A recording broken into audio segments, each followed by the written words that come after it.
அன்பானவர்களே, சுகமாக இருப்பீர்கள் என்று நம்புகிறேன். மீண்டும் உங்களை சந்திப்பது தேவ கிருபையே. அவருடைய இரக்கங்களுக்கு முடிவே இல்லை. காலைதோறும் அவருடைய கிருபைகள் புதிது. கர்த்தருக்கு ஸ்தோத்திரம். அனுதினமும் ஆவியானவரோடு என்ற குறுஞ்செய்தி உங்களுக்கு பிரயோஜனமாக இருக்கிறதா? நீங்கள் இந்த செய்தியை கேட்டு வருவீர்கள் என்று நம்புகிறேன். தொடர்ச்சியாக நீங்கள் கேளுங்க, இடையிடையே விட்டுறாதீங்க.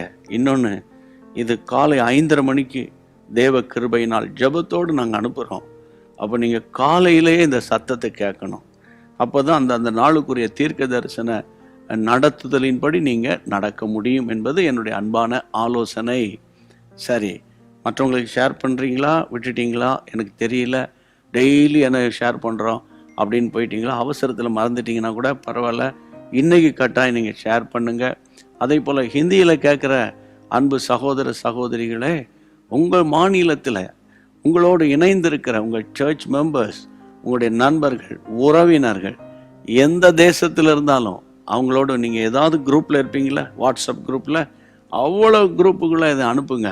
ஆமாம், இந்த வார்த்தையானது ஆங்காங்கே ஆறுதல் படுத்தும், பலப்படுத்தும். ஆண்டவருக்கு மகிமை உண்டாகட்டும். சரி, இன்றைக்குரிய வார்த்தைக்கு போகலாமா? யோவான் 16ஆம் அதிகாரம் 8ஆம் வசனம். அவர் வந்து பாவத்தை குறித்தும் நீதியை குறித்தும் நியாய தீர்ப்பை குறித்தும் உலகத்தை கண்டித்து உணர்த்துவார். யார் அவர்? பரிசுத்த ஆவியானவர். ஆவியானுடைய ஆசீர்வாதங்கள் ஏராளம். அதில் இந்த ஆசீர்வாதம் ரொம்ப ரொம்ப முக்கியம்னு நான் கருதுகிறேன், நான் நம்புகிறேன். ஏன்னா அவர் வரும்போது பலன், அவர் வரும்போது சுகம், அவர் வரும்போது விடுதலை, அவர் வரும்போது ஆரோக்கியம், அவர் வரும்போது செழிப்பு, இப்படி சொல்லிக்கிட்டே போவேன். ஆனால் அதே நேரத்தில் அவர் வரும்போது பாவத்தை குறித்து கண்டித்து உணர்த்துவார். இது ஃபேமிலி லைஃபுக்கு ரொம்ப முக்கியம். குடும்பத்தில் அவசரப்பட்டு ஏதாவது ஒன்று பேசிடுவீங்க, திடீர்னு அவசரப்பட்டு சொல்லக்கூடாத வார்த்தை வந்துடும், திடீர்னு மனக்கசப்பு வந்துடும், புரிந்து கொள்ளாமலேயே நீங்கள் மிஸ் அண்டர்ஸ்டாண்டிங் ஆயிடுவீங்க. ஆனால் ஆவியானவருடைய கரத்தில் நீங்கள் ஒப்பு கொடுத்துட்டீங்கன்னா ஆவியானவர் சொல்லுவார், நீ பேசினது தவறு, நீ திங்க் பண்ணதும் கூட தவறு அப்படின்னு ஆண்டவர் கண்டித்து உணர்த்துவார். மனுஷர்கள் கண்டிப்பாங்க, ஆனால் ஆவியானவர் கண்டிப்பார், அப்புறம் உணர்த்துவார், திரும்ப நம்மளை பலப்படுத்திடுவார். கர்த்தருக்கு ஸ்தோத்திரம். இதுதான் ஆவியானவருடைய பலத்த கிரியை. உங்கள் ஃபேமிலிக்கு ஆவியானுடைய ஒத்தாசையும் அபிஷேகம் எவ்வளோ முக்கியம் பார்த்தீங்களா?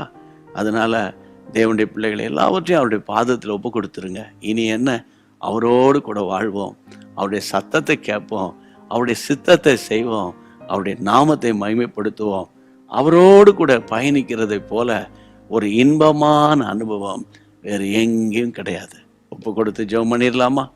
எல்லாரும் வலது கரத்தை உயர்த்தி, பரிசுத்த பிதாவே, வானத்துக்கு பூமிக்கு அதிகாரங்கள் படைத்த ஏசப்பா, அப்பா, நீங்க வரும்போது பாவத்தை குறித்து நீதியை குறித்து நியாய தீர்ப்பை குறித்து கண்டித்து உணர்த்துவீங்க. அது எங்களுக்கு வேணும்பா. எங்களுக்கு ஒரு லீடர்ஷிப் வேணும்பா. நீங்களே எங்கள் வாழ்க்கையின் தலைவர், நீங்களே எங்களுடைய தலைமைத்துவம் அப்பா.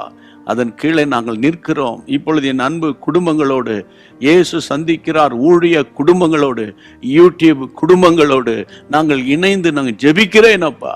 உங்களுடைய பிள்ளைகள் மனம் தொய்ந்து போயிடக்கூடாது, சோர்ந்து போயிடக்கூடாது.